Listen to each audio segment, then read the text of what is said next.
ঘরে থাকা উপকরণ দিয়ে খুব সহজেই বানিয়ে নাও চকলেট ফ্রুট কেক। আর একবার বানিয়ে নিলে 4 দিন বাচ্চাদের টিফিনের চিন্তা শেষ। আজকে একদম সহজভাবে চকলেট কেকের রেসিপি তোমাদের সাথে শেয়ার করব, যেটা এই ক্রিসমাসে তোমরা সহজে বাড়িতে বানিয়ে নিতে পারবে। চলো দেখে নাও আজকের এই সহজ পদ্ধতিতে বানানো চকলেট কেকের রেসিপি। তো সবার প্রথমে আমি এখানে হাফ বাটি চিনি গুঁড়ো করে নিয়েছি। আর চিনিটা গুঁড়ো করার পর পরিমাণটা একটু বেড়েও গেছে। তো আমি এই বাটির মাপে বাকি সব উপকরণগুলোকে নেব। তো চিনি গুঁড়োটা একটা বাউলের মধ্যে ঢেলে নিলাম। তারপর ওই একই মিক্সি জারের মধ্যে একটা ডিম ভেঙে দিয়ে দেবো। দিয়ে ডিমটাকে আমরা ভালো করে ঘুরিয়ে নেব। মানে ওই মিক্সিতে দিয়ে 30 সেকেন্ড ডিমটাকে ভালো করে ঘুরিয়ে নেব। দেখবে যে ডিমটা এইরকম সাদা টাইপের হবে আর একটু ফেনা ফেনা হবে, মানে খুব ভালো করে একটু ঘুরিয়ে নিয়েছি। এরপর আমরা ডিমটাকে ঢেলে দিলাম চিনির মধ্যে। এরপর এরই মধ্যে আমরা দিয়ে দেবো বাটার। এখানে আমি বাটার দিচ্ছি, তোমরা চাইলে সাদা তেলও ব্যবহার করতে পারো। আমি ওই একই বাটির মাপ করে 1 বাটির 4 ভাগের 1 ভাগ দিয়ে দিলাম melted butter.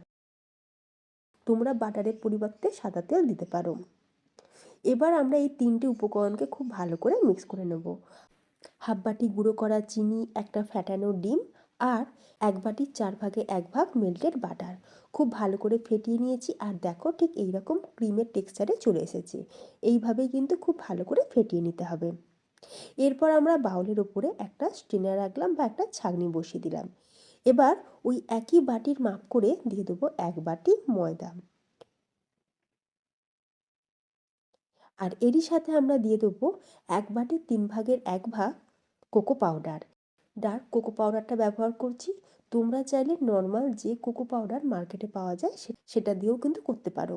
Dark cocoa powder আমার বাড়িতে ছিল, তাই আজ আমি এই ডার্ক কোকো পাউডার দিয়েই কিন্তু চকলেট কেকটা বানাবো। এরপর আমরা কোকো পাউডার আর ময়দাটা খুব ভালো করে চেলে নেব। এটা কিন্তু চেলে নিতে হবে, তাহলেই কেক একদম সফট আর স্পঞ্জি তৈরি হবে। এরপর আমরা সব কিছুকে খুব ভালো করে মিক্স করে নেব। কাট অ্যান্ড ফোল্ডে আমরা সব কিছুকে খুব ভালো করে মিক্স করে নিয়েছি। এরপর আমরা অল্প অল্প করে দুধ মেশাতে থাকবো। তো প্রথমে আমি এইরকম ছোট বাটির 1 বাটি দুধ পুরোটাই দিয়ে দিলাম। এই দুধটা কিন্তু গরমও নয় আবার ঠান্ডাও নয়, রুম টেম্পারেচারে থাকা দুধ ব্যবহার করতে হবে। এবার 1 বাটি দুধ দিয়ে আমরা খুব ভালো করে এবার মিক্স করব। তো দেখতেই পাচ্ছ কেকের এই ব্যাটারটা কিন্তু এখনও বেশ ঘন, তাই এর মধ্যে আমি আরও হাফ বাটি পরিমাণে দুধ দেব। আরও হাফ বাটি দুধ নিয়েছি ঠিকই, তবে আমি এখন পুরো দুধটা দিচ্ছি না, অল্প সামান্য দুধ একটু রেখে দিলাম। কেকের ব্যাটারটা কিন্তু আমাদের রেডি হয়ে গেছে। এরপর এর মধ্যে দিয়ে দেবো টুটি ফুটি আর কিছুটা কাজু বাদাম একটু চপ করে রেখেছিলাম। তো সেই টুটি ফুটির ওপর একটু ময়দা লাগিয়ে নিয়ে তারপরে সেই টুটি ফুটিটা দিয়ে দেবো। এতে করে কেকটা বেক হওয়ার পর ড্রাই ফ্রুটসগুলো তলার দিকে চলে যাবে না। তো টুটি ফুটিটা দেওয়ার পর খুব ভালো করে মিক্স করে নিয়েছি। এরপর আমরা এই কেকের ব্যাটারের মধ্যে দিয়ে দিচ্ছি 1 চামচ বেকিং পাউডার, 1 চামচের 4 ভাগে 1 ভাগ বেকিং সোডা আর দিয়ে দেবো 1 চামচ পরিমাণে ভ্যানিলা এসেন্স। যেহেতু ডিম দিয়েছি তাই ভ্যানিলা এসেন্স বা চকলেট এসেন্স যেটা তোমাদের হাতের কাছে থাকবে সেটা কিন্তু দিয়ে দেবে। কেকের মধ্যে ডিম দিলে যে কোনো ধরনের একটা এসেন্স কিন্তু দিতে লাগে, না হলে ডিমের একটা কাঁচা স্মেল কেকের মধ্যে থাকে। তো আমরা সব কিছু দিয়ে খুব ভালো করে একবার মিক্স করে নিয়েছি। আচ্ছা, এখানে একটা ছোট্ট টিপস দিয়ে রাখি, যদি তোমরা রান্নার তেল ব্যবহার করো তাহলে এই সময় 1 চিমটে একটু নুন দিয়ে দেবে। আমি যেহেতু সল্টেড বাটার ইউজ করেছি তাই এক্সট্রা করে আর নুনটা দিলাম না। তো কেকের ব্যাটারটা এখন আমাদের একদম রেডি। এখানে আমি কেক মোল্ডটা আগে থাকতেই সেট করে রেখেছিলাম। কেক মোল্ডের মধ্যে একটু তেল ব্রাশ করে নিয়ে তারপর একটা বাটার পেপার দিয়ে রেখেছি। তোমাদের হাতের কাছে যদি বাটার পেপার না থাকে তোমরা A4 সাইজের সাদা পেপার তার মধ্যে তেল ব্রাশ করে দিয়ে তারপরে এই কেকের ব্যাটারটাকে ঢেলে দেবে।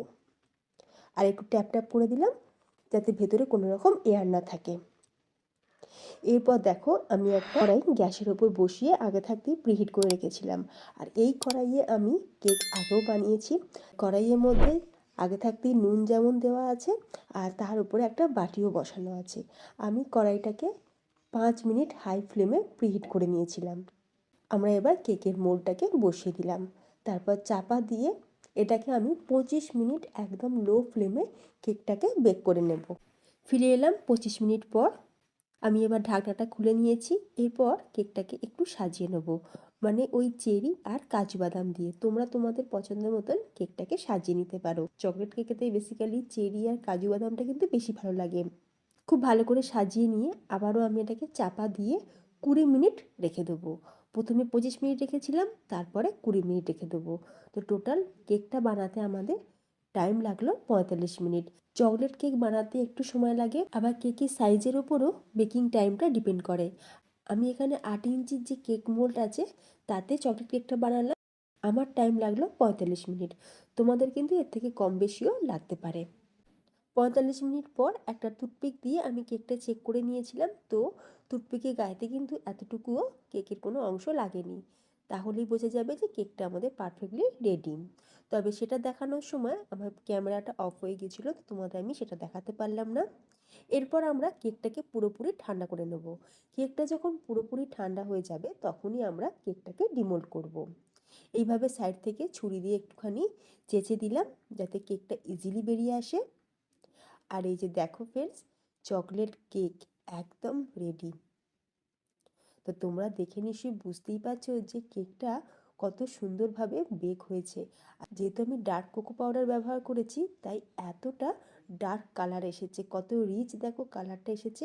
এবার আমি তোমাদের কেটেও দেখাচ্ছি, কেকটা কেটে তোমাদের দেখালাম।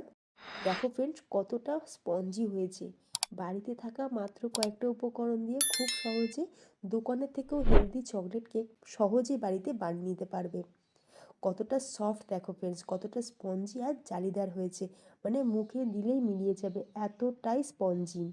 তো তোমাদের কেমন লাগলো আজকের এই দারুণ স্বাদের চকলেট কেকের রেসিপি অবশ্যই আমাকে কমেন্টে জানিও। রেসিপি দেখে ভালো লাগলে একটা লাইক তো অবশ্যই করো। তার সাথে যদি চ্যানেল নতুন বন্ধু হয়ে থাকো তাহলে প্লিজ চ্যানেলটি সাবস্ক্রাইব করে পাশে থাকা বেল আইকন প্রেস করে রাখবে। তাহলে আমি চ্যানেলে যখনই ভিডিও আপলোড করব তার নোটিফিকেশন সবার আগে তোমাদের কাছে পৌঁছে যাবে।